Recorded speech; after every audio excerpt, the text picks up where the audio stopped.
mbere ho umukuru w'igihugu yarimo aravuga nka birya yabwirizwa kumva agategera ko abarimwo arananirwa no kurongora amabanga yiwe, kuko amabanga yiwe n'ay'umukuru w'igihugu.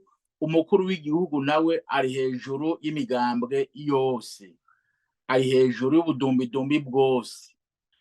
Rurya rwaruka narya misoresore ni y'umugambwe CNDD-FDD.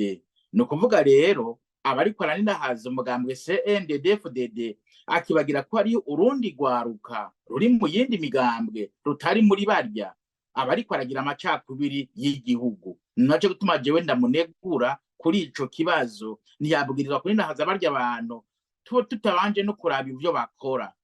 Tugiye kuraba ivyo bakora, ararondera amaraporo azoyaronka, abaze ingene izo Mbonerakure zigenza mu gihugu, ingene abantu batari muri CNDD-FDD bazibona.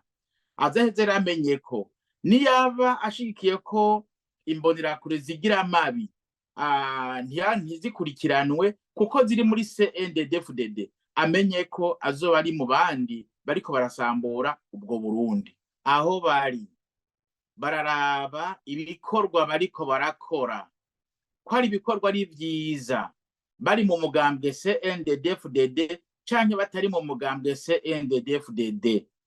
N'ivyaba atari vyiza bakizera yuko bazokingirwa n'umugambwe CNDD-FDD uri ku butegetsi, baramena ntaryo kumuzirikanya ko ubutegetsi buza bugasubirizwa n'ubundi. Imyaka yose niko bizokwama bigenda, byarabaye nejo bizokwama. Kuko rero abari ku butegetsi ntibabahende ngo bazobakingira, kuko ejo siho bazoba bari, kandi ibikorwa bibi vyabo bizoharwa ku gatwe kabo, bazoja imbere ya sentare ku gatwe kabo, kandi bazohanwa. Ico gihe umwe yabarungika ngo genda umubwire ndakubona, si hazobakiri.